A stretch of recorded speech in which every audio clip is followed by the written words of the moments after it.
It at 7:04. We're excited this morning. Thank you everyone for joining us. We're excited to be joined by Dr. Sempiri, all the way from Malawi. Dr. Sempiri is a programs director at Partners in Hope, PIH Malawi, providing strategic leadership to a large PEPFAR USAID-supported HIV care and treatment program, managing over 200,000 people living with HIV on Earth. Before PIH, Dr. P was Executive Director of Lighthouse Trust in Malawi, over 20 years managing PEPFAR CDC care and treatment program with over 170,000 people living with HIV on Earth. He is an accomplished implementation scientist with large body of published work in areas of PMTCT, ART, TB, and NCD integration. His interest is HIV treatment and care, operational research in infectious disease, particularly sexually transmitted infections, HIV and AIDS, and TB.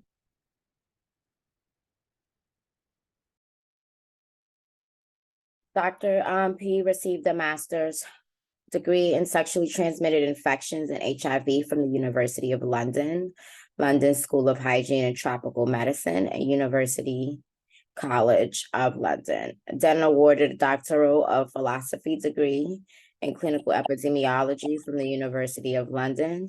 Dr. P is a professor in Department of Medicine at University of North Carolina School of Medicine at Chapel Hill, Department of Global Health at the University of Washington in Seattle, and senior lecturer at Kamuzu University of Health Sciences in Malawi.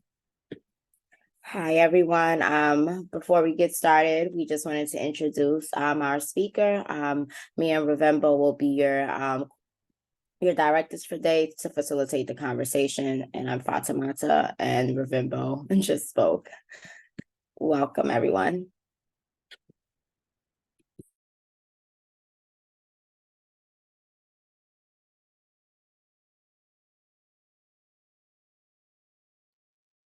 So, am I ready to go? Yes. Okay, thank you.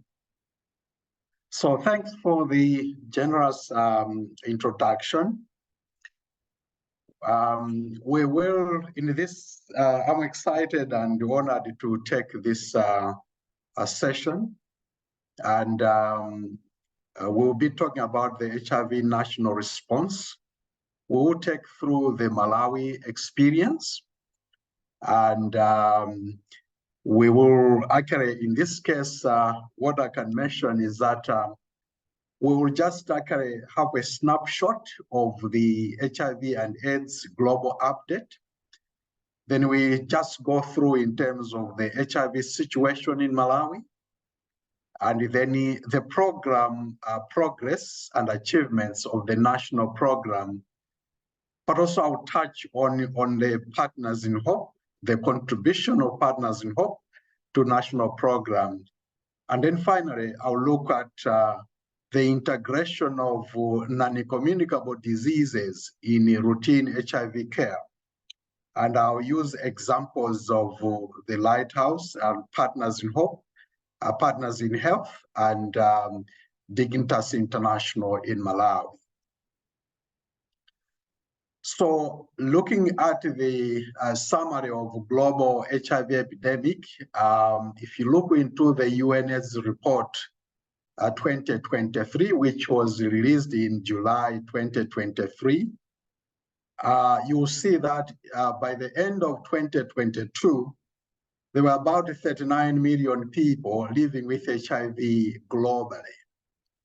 And there were about 1.3 million people who acquired the infection in 2022. And then about 630,000 people dying of HIV-related causes.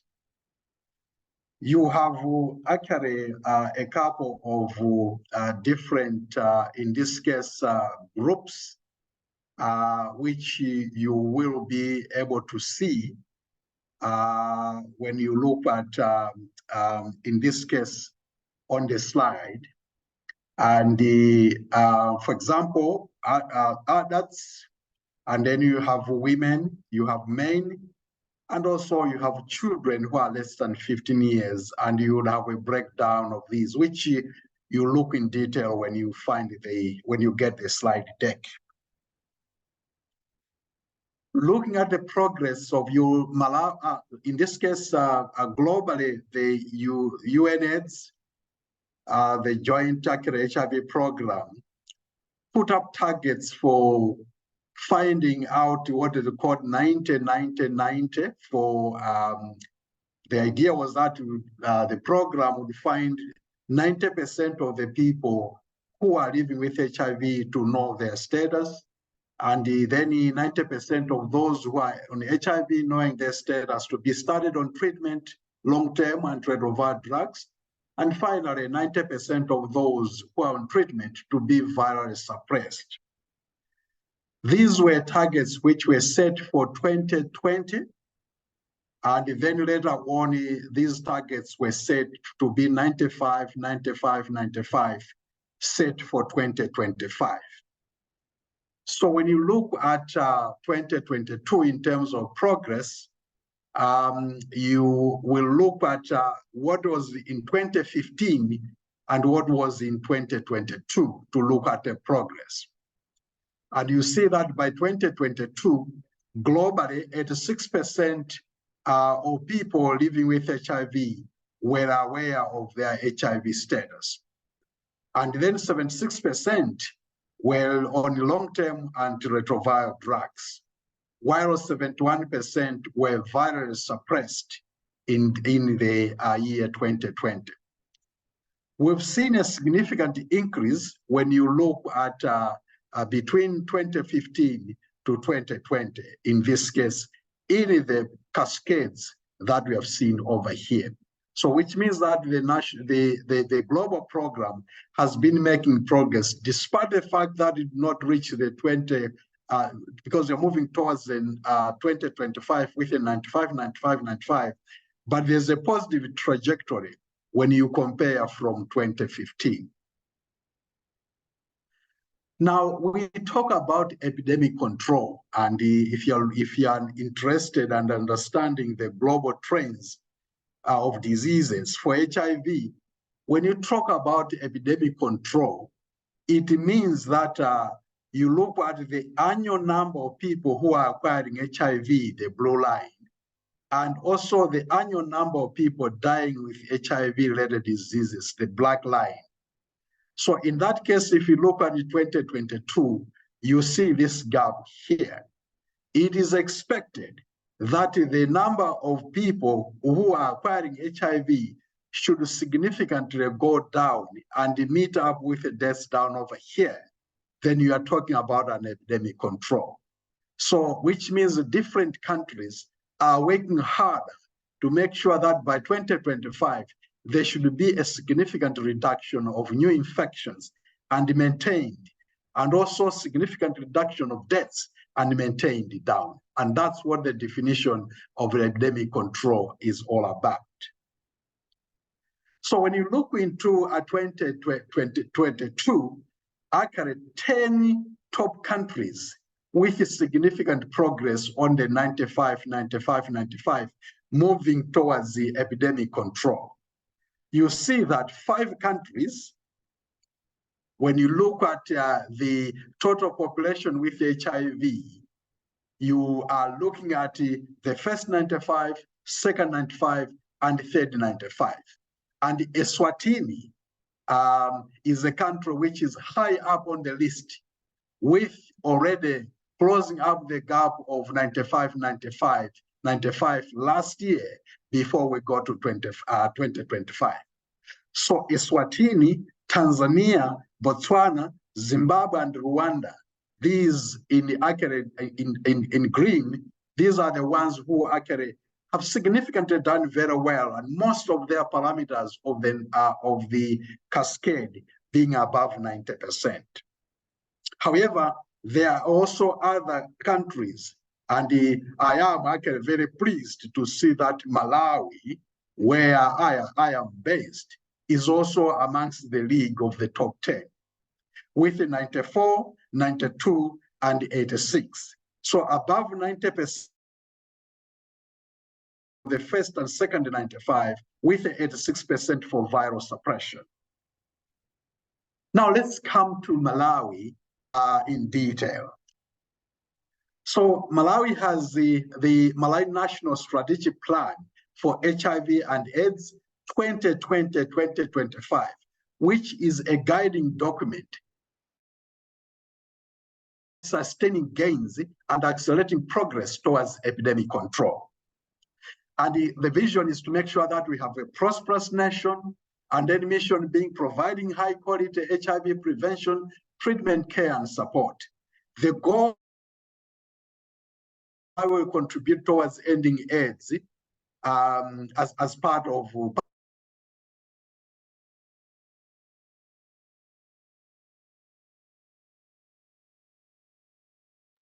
HIV infections from 34,000 in 2020 to 11,000 in 2025, and reduce HIV and AIDS-related morbidity and mortality, and reach the 95-95-95 treatment target cascades. But also improving the quality of HIV services, building resilient health and social welfare systems within the national program. Now, looking at the spectrum or the Naomi estimates with your epidemiology knowledge, if you're interested more into global, you will understand that for Malawi, you're using the 2022 estimates for spectrum from UNAIDS and the Naomi estimates. You see that the prevalence of HIV in Malawi, when you look at the general population, is about 8.2%. This ranges from 6.6 in men to 9.7 in women. In that case, then you see that you have different groups in this case, whereby you look at pregnant women and also you look at the other general components. So it is expected that Malawi would have around 982,000 people living with HIV as of December 2022, and then 17,000 new infections with an incidence of 0.10. And the incidence ranges from 0.11 to 0.19 in females, so male and females respectively. So coming to the cascade of the 95-95, with the Malawi HIV impact assessment, this is actually this is an assessment which was supported by the United States through the Columbia University ICAP. In this case, this was being done in several countries through CDC support. And for Malawi, you see that in the total, you have for 2021, about 88%, and 97.9%, and 96.9%. These are, you're looking within the national population when they looked at these 2020-2021 results. So this is basically what you find, 88, 97, 96, among others, 15 years and above. You can see that women are much, much better compared to men. Especially the new infections, women, the identification of positives, women over 90%, while men were still below 90%. This is issues around health-seeking behavior amongst the men. Now, coming up to issues around the HIV program update, by March 2023, there are about 815 ART facilities providing antiretroviral drugs in Malawi. And during that quarter of January to March 2023, close to 8,000, so 8,000 actually HIV tests were done. And about 18,000 new positives were found. And this is a yield of about 2.3%. In terms of linking them to care, out of the ones who were identified, 95% were linked to HIV care. So about 17,000 were studied on antiretroviral drugs for the first time.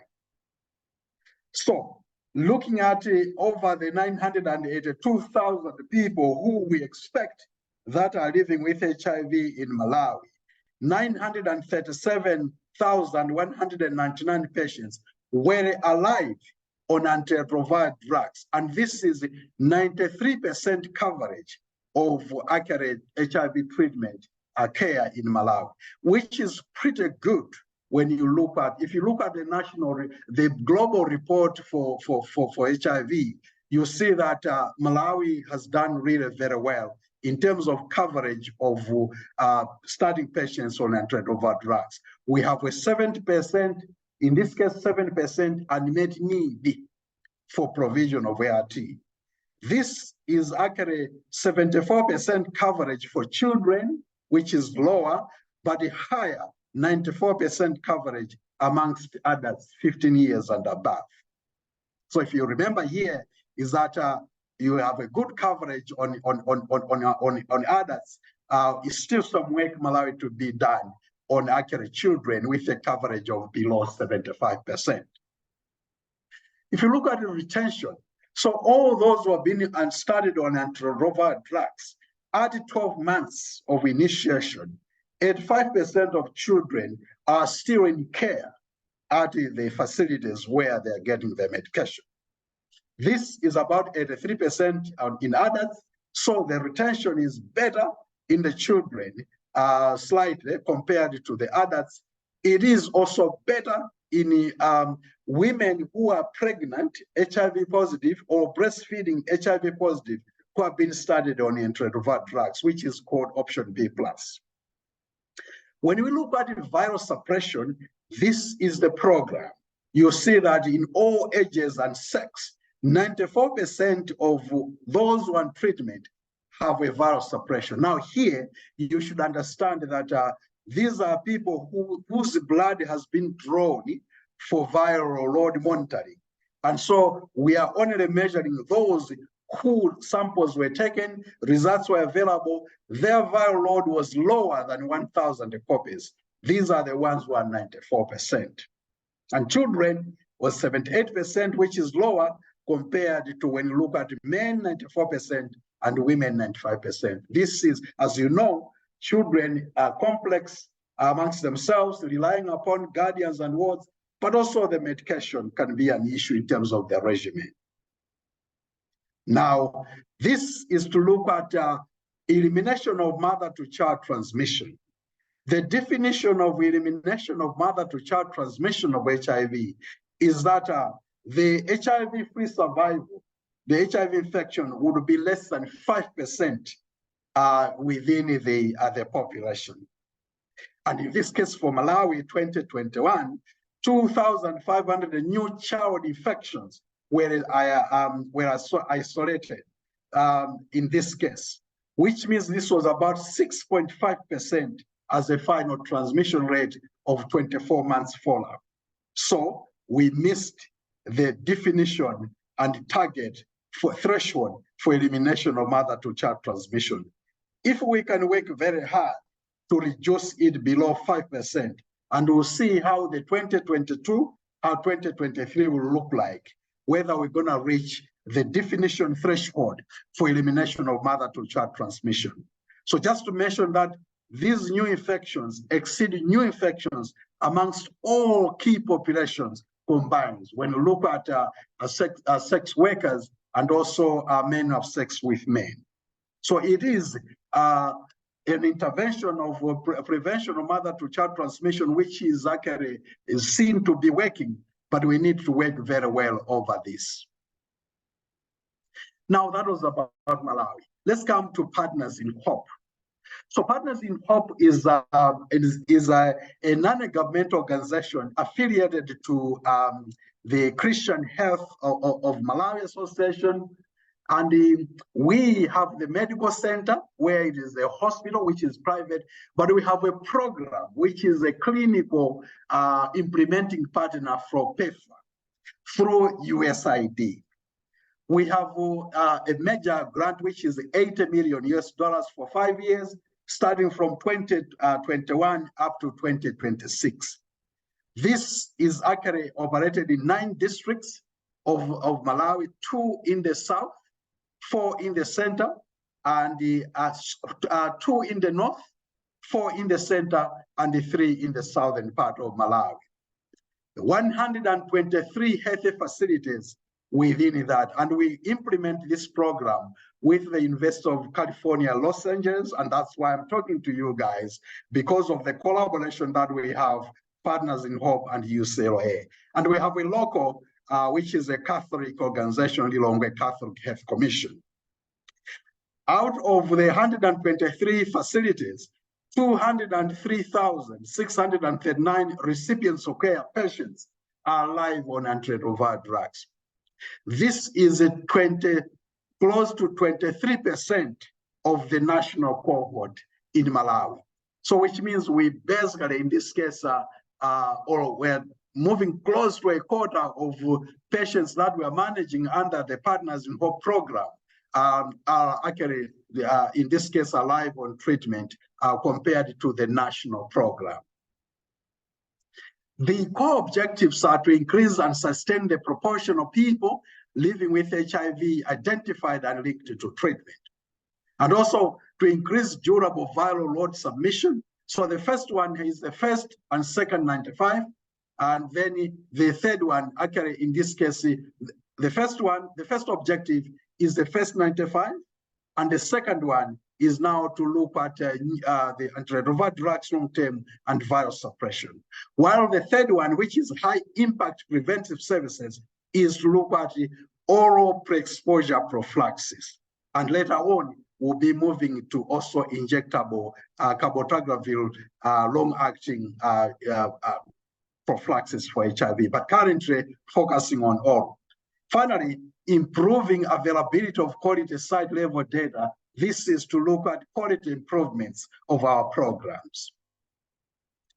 So if you look at this dashboard, it means that within the PEFA, we get targets for October 1 year to September the other year. So here we're looking at October 2022 to September 2023.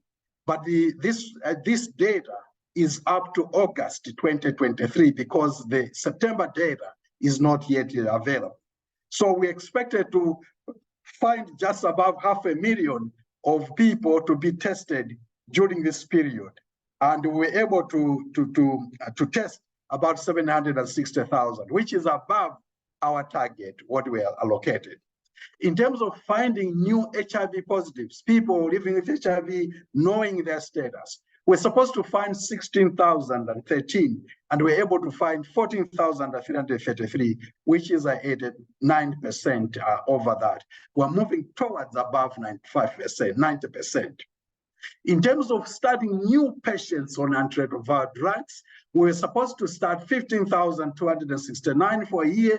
We have already started 14,191. And for September, we'll be able to add and see how far we go. And then for all people now on antiretroviral drugs, as I already told you, 203,639. In this case, we have about a 94% cohort. Just to mention, we also do integration of cervical cancer screening and management. We're supposed to screen 443,000. We're able to screen 42,000 in this case. Now, starting new PrEP users on PrEP, we expected to start about 9,600, and we're able to start 11,850, which is above 100% of what we expected. So good progress, as we can see, for the program. So now that we have done the global, we've done Malawi, we've done Partners in Hope, I thought that we should now just talk about integrating non-communicable diseases in routine HIV care. Knowing that there's always a complaint of saying there's too much money in HIV and you are neglecting other diseases. And also the other thing is that, as you know, that when people are living longer because of the success of the HIV program, they are also going to be at risk of us other diseases for people who live longer, like hypertension, diabetes, mental health, and others. So because of that, let's talk about integrating non-communicable diseases in routine HIV care. So in this case, we know that non-infectious diseases have emerged as a leading cause of death amongst older people who are living with HIV. And we know that the risk factors for cardiovascular diseases are obesity, smoking, hypertension, diabetes, and dyslipidemia. At the same time, HIV infection itself may cause inflammatory activation in the blood, leading to accelerated vessel aging and increased arteriosclerotic plaques, which is also like a cardiovascular disease risk in that case.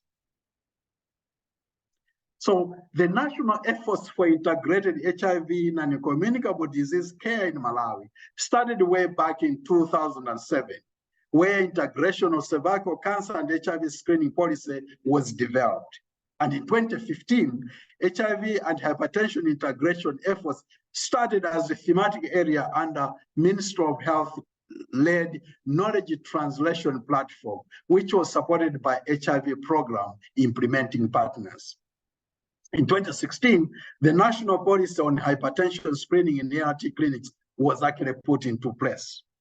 Now, currently, scale-up integration models are being done by various implementing partners. And let's look at examples of these. So we know very well that before we go to examples, the success of HIV programs with millions of people living with HIV living longer is being undercut by the escalating burden of NCDs. And we know that in sub-Saharan Africa still has dual burden of high HIV prevalence and the growing chronic disease burden. Now, the potential impact where that we can see when you look at these, there's enhancement of HIV and NCDs service delivery can not only help people living with HIV to live longer, healthier, but can also leverage resources whereby non-infected people can benefit from the resources available for the HIV programs. Now we're just looking here at integrating non-communicable diseases, in this case at the Lighthouse. This is my former workplace where I worked for 20 years. Integrated care and holistic treatment was an initial concept that Lighthouse basically was able to grow up from its palliative care background. And then proper screening for non-communicable diseases was started in 2015. Now all patients are screened at the vital signs, looking at weight, height, blood pressure, but also a reminder of annual cervical cancer screening on site. All required medical products for hypertension, like diabetes, epilepsy treatment, is available, in this case, at the Lighthouse, to make sure that it is one-stop shop approach component. Now, there was an analysis just to look at how it came up. About 3,448 persons were diagnosed with hypertension in 2015-2016. 53% were male, and 46% were 40 to 49 years of age. Prevalence of hypertension among males was 16%, or almost twice as in females, which was about 9%. Of the persons who were on pharmacological treatment for 6 months, blood pressure control was 38% for mild cases, and 30% for moderate cases, and 21% for severe cases. One of the things which we need to mention, so overall control was about 26%. One thing which was clear was that the people were saying, if you are going to do integrate hypertension management, patients would actually have poor adherence on the antiretroviral drugs and concentrate on antihypertensives or vice versa. However, ART adherence for hypertensive patients receiving hypertension medication was comparable with patients not on antihypertensives, 80% versus 79% respectively. And then there was an issue of cost. But when you looked at the annual cost for treatment, the entire cohort with hypertension was approximately about $14,000 US, about the 3,448 persons that were screened. This is about $4 per patient if you look at the unit cost. So this can be manageable. And this is just to look at the prevalence of, we looked at prevalence of high blood pressure and prevalence of hypertension. As you know, high blood pressure is one measurement, and this was the WHO steps that were done. While the prevalence of hypertension, we are talking about a definition of at least 2 measurements from 2 consecutive accurate days in that case. So if you look on the, when you look on your left side of the panel, the prevalence of hypertension was lower on the right side in our cohort than in the national SEP survey in the general population when you look out on the left side. So if you look, for example, 55 to 64 years there, you see that according to the study at the Lighthouse, it was 38.5%, while the Malawi steps under WHO, it was 59.2%. When you look at the prevalence of hypertension with that definition, you see that 55 to 64, you see that at the Lighthouse Lighten within the HIV cohort, it was 23.4%, but it was 59% in Malawi steps, which is measuring only 1. So a single raised blood pressure is not the same as hypertension. At least 2 measurements on at least 2 occasions changes the picture and the required outcomes. So I thought you should be able to understand that as medics. This one is just to show that you can read actually the paper. This one, which is looking at a 24-hour ambulatory blood pressure monitoring, just to see how patients can be able to monitor their blood pressure, because if you just do once, you may be misled. This one is just to look at other morbidities. This is just looking at other morbidities.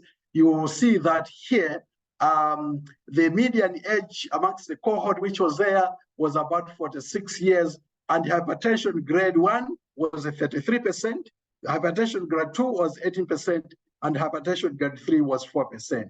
There was actually 4% actually within diabetes, and it was 25% hypercholestemia to 50% hypertriglyceridemia, which means that this cohort, you still have some other components that, apart from just having hypertension, you have other risk factors. Now, Partners in Health, you might be aware, there's a difference.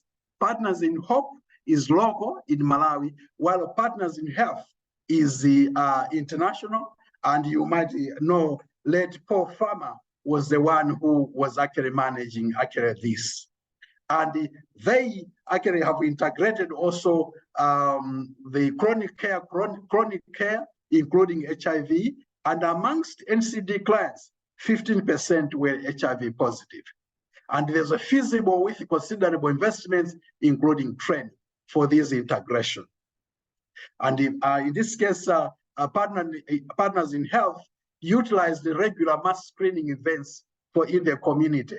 And they were able to have 14,000 persons, of which 58% were screened for hypertension, and 9% referred for care, and 29% for diabetes, 30%, 3% in this case referred for care. Experience was also feasible.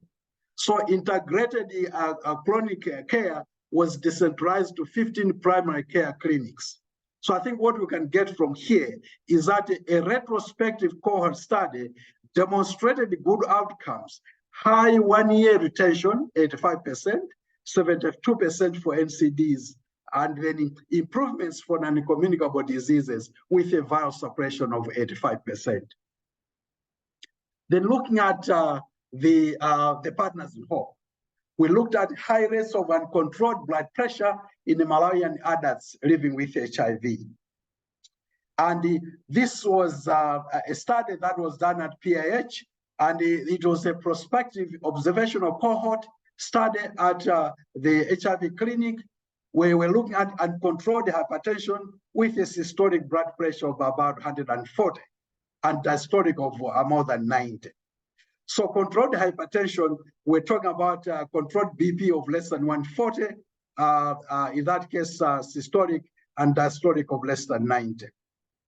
158 participants were on antihypertensive medication, which was about 23% of the cohort. And in this case, 19% achieved the blood pressure control over the year of follow-up. You remember the Lighthouse had about 26% overall. So self-reported non-adherence to hypertension medications was the only factor significantly associated with uncontrolled blood pressure. So the average non-adherence score for those with controlled blood pressure was about 0.22, and there was a difference which was found within that. So in conclusion, adults living with HIV and hypertension had a low rates of blood pressure control over 1 year associated with self-reported non-adherence to antihypertensive medications. So interventions to improve blood pressure control are needed to prevent associated long-term cardio and cardiovascular morbidity and mortality. And this example, let me just finish with the Dickinson's International, which was a Canadian organization which was working in Zomba in one of the districts in the southern region of Malawi. There were about 6,000 patients, adults on antiretroviral drugs, and about 765 were diagnosed with hypertension. 128 were previously, while 637 were new. And the hypertension prevalence was about 12.7%. And of the patients with complete blood pressure, in this case over here, there were about 271, which are about 43%, which were like in stage 1, and stage 2, in this case, were about 22%. So in this case, we are saying about 3,000 adults with HIV were screened for diabetes. 25% diagnosed with diabetes, and the prevalence of diabetes was about 0.8%. So the prevalence of hypertension and diabetes were similar as in a comprehensive survey at the same clinic. So combined prevalence of hypertension requiring drug treatment and diabetes was about 14%. And information was used to plan for resources for the national program.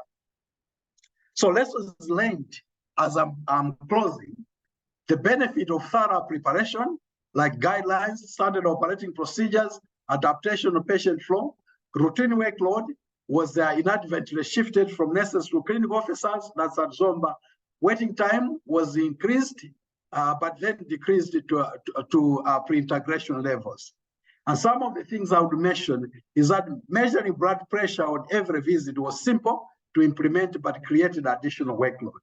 So glucose screening every 2 years was combined with the viral load testing. And currently, because we're doing every year, we'll probably go into 1 year annually now. So challenges that we see with integration for all the Lighthouse, Partners in Hope, Partners in Health, and Dignity. Tension between differentiated care models. So in the HIV program, you can provide medication for 6 months. While in the hypertension program, because the drugs are not available all the time, you may not be able to provide for 6 months. But currently, the national program is making sure that the drugs are available, that you can align the time. Availability of blood pressure measuring devices.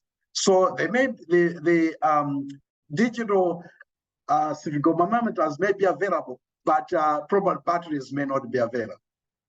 The usefulness of screening for other diseases, so diabetes and hyperlipidemia, is clearly only useful with access to adequate treatment. The opportunities, and I really like this one, is that leveraging the successful HIV clinic structures with substantial vertical funding for other chronic diseases. In this case, normalization of HIV as chronic disease with possible reduction of stigma. So that's in terms of what we've looked at global HIV burden trends. We looked at the Malawi trends. We looked at the Partners in Hope program. And then we've looked at the non-communicable disease integration for Partners in Hope, Lighthouse, Partners in Health, and also Dinkitas. Now, you need to know a little bit more about me. I think you saw that in the introduction. Why am I doing this lecture to you? I have been involved in a partnership with US universities.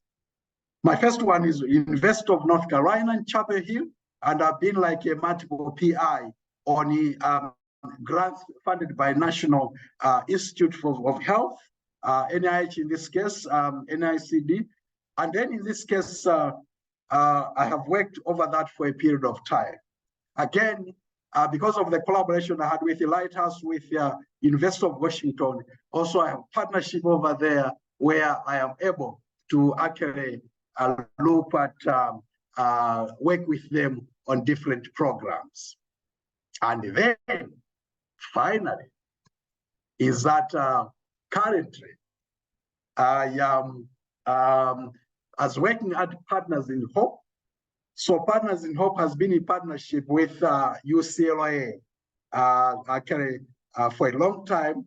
And so therefore I work with Dr. Risa Hoffman and Dr. Catherine Dovel, and also some of the team members at UCLA. So currently we are working on several research projects and also implementation of the core and TB loan USAID supported programming. So with that, I would like to say that you could become you are a clinician like I am, and then a clinical epidemiologist, but then later on go also more into implementation science, where you can look at the global perspective. So sometimes you may not just be on a bedside. So I like the clinical work, I like teaching, and then at the same time, research that is available over there. So with that, I'd like to thank you for listening. I know that that's quite a lot of material to absorb, and I'll share with Vijay and Tracy the slide deck, which is going to be shared with the rest of the team. And I would like to acknowledge the Partners in Hope team because of it is an amazing team, Partners in Hope and UCLA collaboration in this component. And of course, thanks to the American people through PEF and USAID for the support that can support the program at Partners in Hope, but also the program in Malawi. Thank you, and back to you.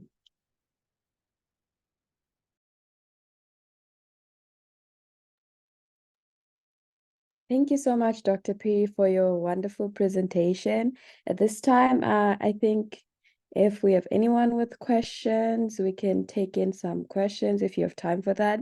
I had one quick question. Earlier on, you mentioned that there are different health-seeking behaviors that you're seeing in men versus women in terms of getting tested. So I was wondering if you can shed a little bit more light on why that is, and like what strategies you're using to try and encourage men to get tested and to know their HIV status. Thanks. That's a good question. Yes. So you have men versus women, and then you have adults versus children.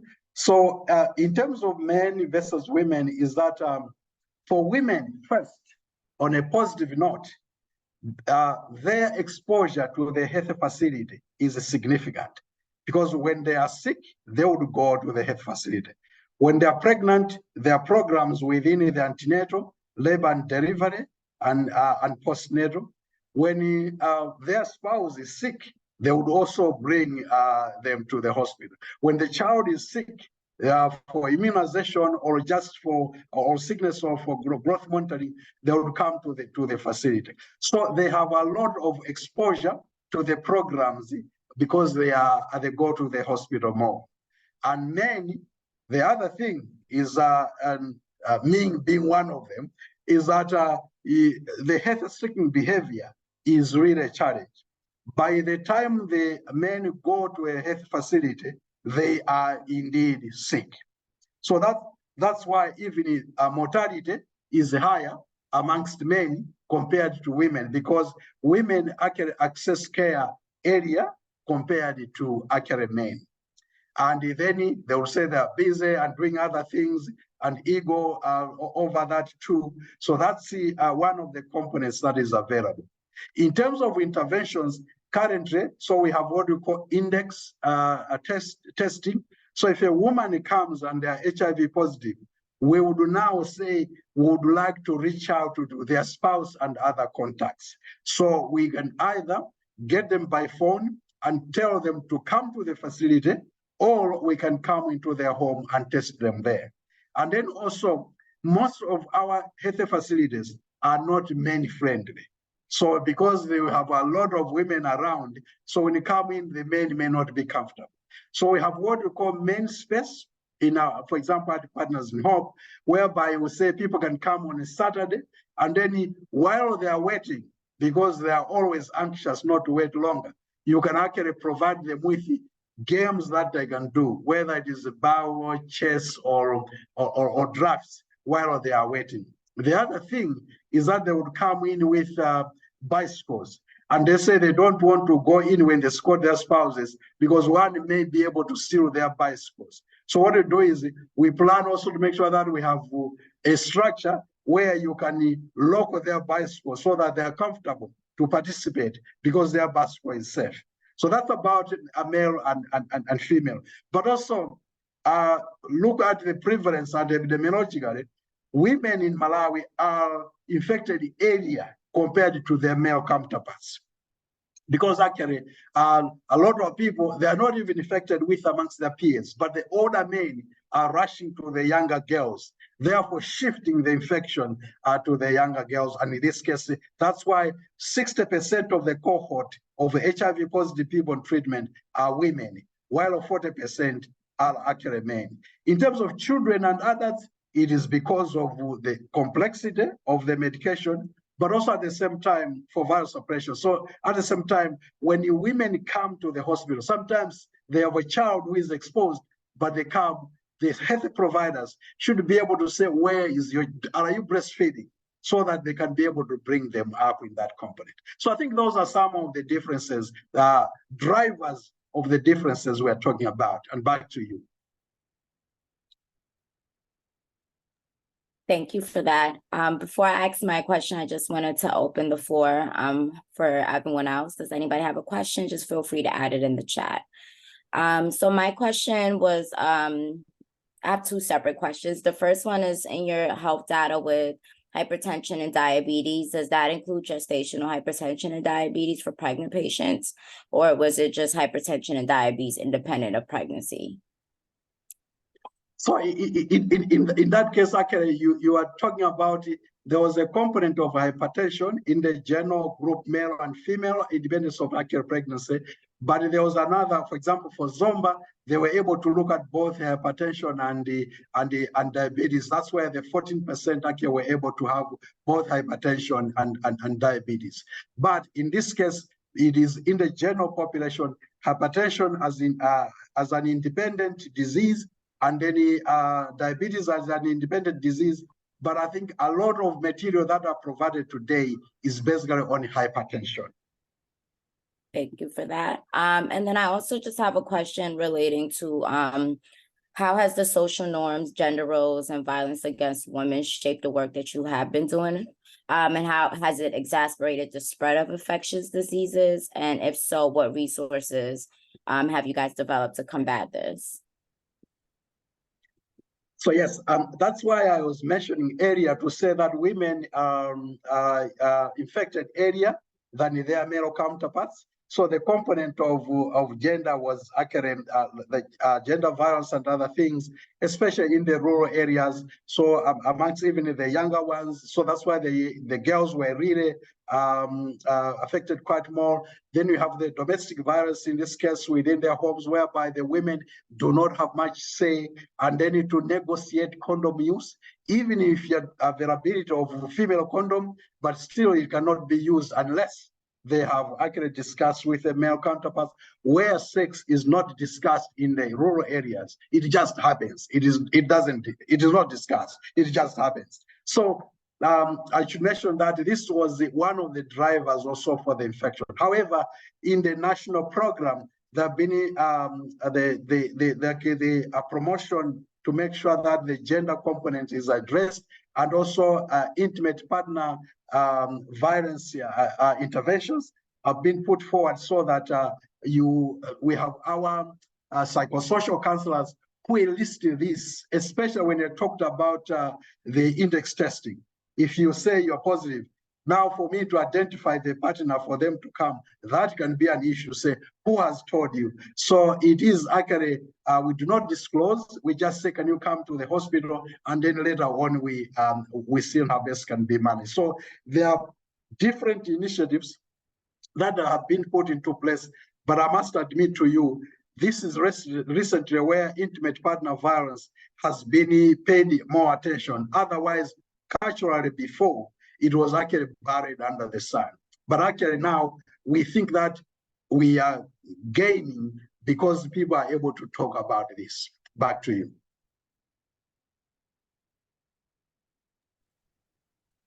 I just wanted to chime in, Sam, and just say how impressed I am with all of the amazing work and research that happens with your team. Obviously, I know a little bit more about Partners in Hope than Lighthouse, but one thing that's really cool about it is all the implementation science. So you had really quick questions or answers to their questions. And I think part of the reason you're able to do that is that you're constantly asking those questions. Why are men not, seeking healthcare? Why are these things happening? And then immediately there are programs that are put in place to address those. And I am just blown away by the successes that you have.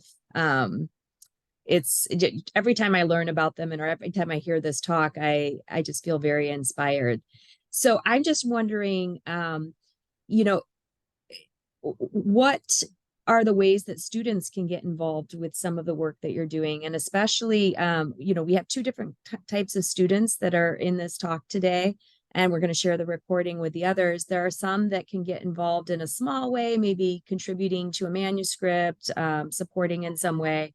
And then there are some that will participate in a discovery year. And I just wondered if you could talk just really briefly about how students can get involved before we have to sign off today. Thanks, Tracy. So, yes, at Partners in Hope, the program which I lead has the clinical program, has the implementation science program, and then has monitoring and evaluation. And within the implementation science program, we work on the rapid assessments of the, so as Tracy was saying, to say we look at what are the challenges, what are the gaps, then we do a quick and data assessment, and then we're able to inform the implementation of the program. Then we have protocol-driven operations research, in this case supported by GETS, NIH. For example, amongst the men, we're supported by GETS. We're able to understand what is the role of mobility for accurate access to care or for retention. Then we're able to also implement into the program. So that's how it is a fertile ground. The role of students. So in this case, when students are available, because of the partnership that is there are times whereby someone may want to be involved in a topic which they are interested in. They just need to reach out through basically you guys, Tracy and the JET and team at UCLA. Then we are able to say what actually research they can be involved even before they come to Malawi. Then we have the discovery whereby people come to Malawi, and when they're here, we're able to discuss in advance before they come on what interests, what potential interests could be available there. And they could be associated whereby we have data. We have a huge data set. So we can be able to ask a question, and then I don't know how your analytical skills are, but I know some of you have done actually more of this, the biostats. Then you could be able to work with the stats, other people, to do an analysis, and we can quickly move on a manuscript based on your timing that you're available to assist that. So there's a remote collaboration, and then there's a time whereby you're doing a discovery year when you come, and then people continue. As you're speaking, we have 2 residents who are currently here in Malawi who have come from UCLA. So I think that's what I could say for now. We have a huge data set, which is actually like a mining area for data that requires people to assist into that component. So we just need to continue the conversation. Back to you.